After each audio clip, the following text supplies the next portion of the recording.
तत्व देखिएगा। कई लोग कहते हैं महाराज जी जिस रुद्राक्ष को हम पहनते हैं उस रुद्राक्ष को कहां नहीं पहनकर जाना चाहिए। 5 स्थान बताएं जहां रुद्राक्ष पहनकर नहीं जाया जाता। कितने स्थान है? 5। और रुद्राक्ष को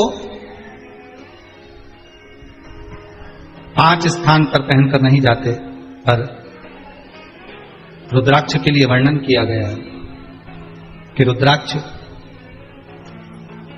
कब कब उतार कर उसको वापस अभिमंत्रित करना चाहिए। 5 जगह पहनकर नहीं जाना चाहिए और रुद्राक्ष को अभिमंत्रित करना मतलब सीधा अमावस्या के दिन, पूर्णिमा के दिन, शिवरात्रि के दिन, श्रावण महीने के सोमवार को, प्रदोष के दिन।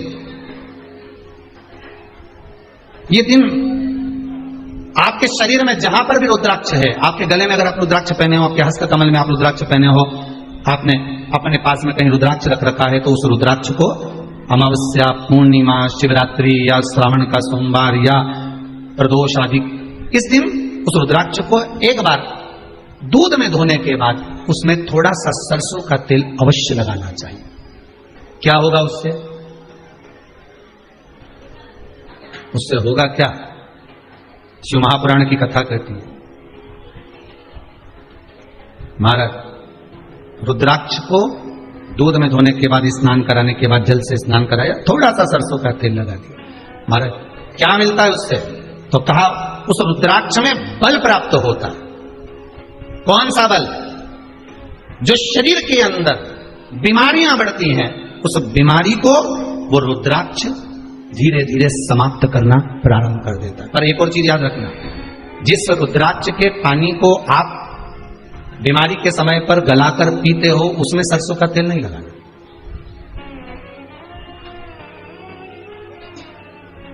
उसमें सरसों का तेल नहीं लगाना।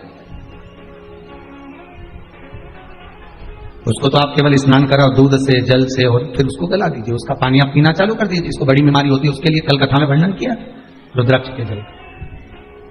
रुद्राक्ष का जल पिया जाता है शरीर के अंदर से रोग को, बीमारी को हटाने के लिए, रोग बीमारी को समाप्त करने।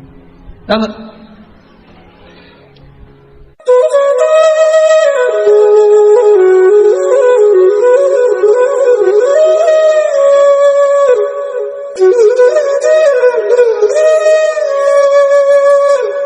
गंगा नहाने नहीं जा सकते, आप रोज सरयू का स्नान करने नहीं जा सकते, आप रोज छिपरा का स्नान करने नहीं जा सकते, आप रोज प्रतिदिन कहीं मंदाकिनी का स्नान करने नहीं जा सकते। तो हमारे हिंदू धर्म में रीति बना दी कि गले में तुलसी की माला पहन लो, रुद्राक्ष की माला पहन लो। तो क्या तुलसी और रुद्राक्ष पहनने से होगा क्या? तो हमारे यहाँ शास्त्र वर्णन करता है कि हम गले में जब तुलसी की माला धारण करते हैं, हम गले में जब रुद्राक्ष की माला धारण करते हैं, 1 लोटा भरा हुआ पानी भी अगर हमने अपने शरीर पर डाला तो वो तुलसी और रुद्राक्ष से होकर जब इस श्री विग्रह पर, जब इस शरीर पर जाता है, वो पानी तुलसी का लगा हुआ, वो रुद्राक्ष का लगा हुआ जल जब इस शरीर पर जाएगा तो हमें गंगा, यमुना, सरयू, सरस्वती सबके स्नान का पुण्य एक साथ प्राप्त हो जाएगा। मात्र उस जल का स्पर्श हो जाने पर, तुलसी के जल का, रुद्राक्ष के जल का मात्र अपने ऊपर सींचन ही हो जाने पर वो फल की अनुभूति हो जाती है। माला है और आप प्रतिदिन स्नान करने के लिए भले वॉशरूम में जा रहे हैं और स्नान कर रहे हैं, 1 लोटा पानी भी अगर आपके शरीर पर डल रहा है तो वो तुलसी से निकलकर इस शरीर पर जब जाता है तो गंगा, यमुना, सरस्वती के स्नान का पुण्य मिल जाता है। गले में अगर रुद्राक्ष की माला है, आप अगर स्नान करें और रुद्राक्ष का जल आपके शरीर पर जा रहा है तो उसका फल 1000 गुना प्राप्त हो जाता है। 1000 गुना। अरे कितना सुंदर भाव कहा है महाराज जी कि स्कंद पुराण में 16 मुखी तक रुद्राक्ष का वर्णन है, शिव महापुराण में 14 मुखी तक रुद्राक्ष का वर्णन है। शिव महापुराण और स्कंद पुराण कहती है कि मात्र अगर रुद्राक्ष का जल ही केवल एक रुद्राक्ष का। अगर असली रुद्राक्ष अगर आपके पास में है और उसको पानी में गलाया गया है और उसका जल ही अगर हम आचमन कर लिया तो उससे भी हजारों रोग हमारे समाप्त हो जाते हैं। मात्र रुद्राक्ष का जल का आचमन ही कर लेने पर वो औषधि का कार्य भी कर जाता है। दीपावली के दिन कर्जे से मुक्ति पाने के लिए, व्यापार की वृद्धि के लिए केवल एक काम करिए, केवल एक काम। महाराज दीपावली की रात्रि को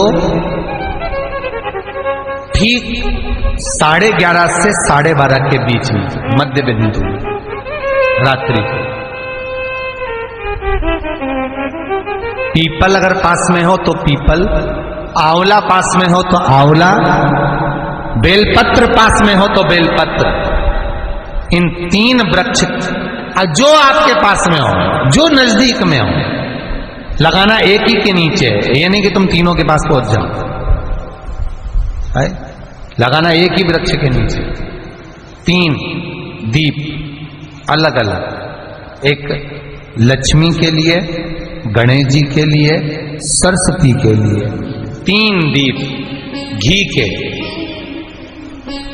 एक फूल बत्ती का, 2 लंबी बत्ती का, फूल बत्ती मतलब गोल बत्ती का, और 2 दिए लंबी बत्ती के, घी के भरे हुए दिए, खाली नहीं, पूरा भरा हुआ दिया। उसमें एक एक कमलगट्टा, कमलगट्टा जो हवन में चढ़ता है, किराने की दुकान पे मिलता है काले कलर का कमलगट्टा, महाराज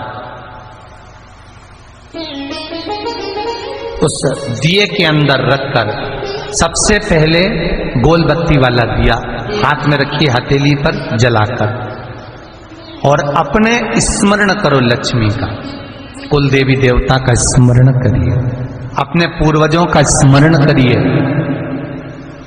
कर्जा मुक्ति का भगवान से विनती करिए, और बाबा कुबेरेश्वर महादेव का स्मरण कर कर फूल बत्ती गोल बत्ती का दिया पेड़ के नीचे रख दीजिए। दूसरा दिया जला हुआ उठाइए, उसकी बत्ती अपनी ओर हो, उसको उठाकर फिर अपने कुल देवी देवता का स्मरण करिए, पूर्वजों का स्मरण करिए, जिस भाव से दिया लगाने आए हो वो भाव को व्यक्त करिए, और दिए की बत्ती पेड़ की साइड कर कर रख दीजिए। तीसरा दिया उठाइए, अपने मन की कामना कर कर, जिसका कर्जा चुकाना है, व्यापार वृद्धि के लिए, संपदा के लिए विनय करिए, और उस दिए को जब उठाओ तो उसका मुख उधर का होना चाहिए, बोलते समय, स्मरण करते समय। जब नीचे रखोगे तब दिए का मुख अपनी ओर होना चाहिए। झोली पसार कर वृक्ष के नीचे प्रणाम करिए, नमन करिए, और झोली को वापस अपनी ओर गिरा लीजिए, घर चले जाइए, पलट कर मत देखिए, सीधे घर प्रवेश करो, और घर में जाकर अपने लक्ष्मी की जो पूजन करी है वहां प्रणाम कर लो साहब। 1 रुपया पूजन वाली जगह पर जहां लक्ष्मी की पूजन करी थी वहां 1 रुपया कोई रखा हो, कोई चांदी का सिक्का रखा हो, उसको उसी समय अलमारी में या तिजोरी में पटक दीजिए। जिंदगी में कभी संपदा की कमी नहीं आ सकती, कितना भी कर्जा होगा, माता लक्ष्मी, गणेश और सरस्वती, भगवान कुबेरेश्वर महादेव साल भर के अंदर ये सब व्यापार खींचेंगे कि तेरा कर्जा चुक जाएगा, दूसरी बार तुझे पर कर्जा होगा ही नहीं।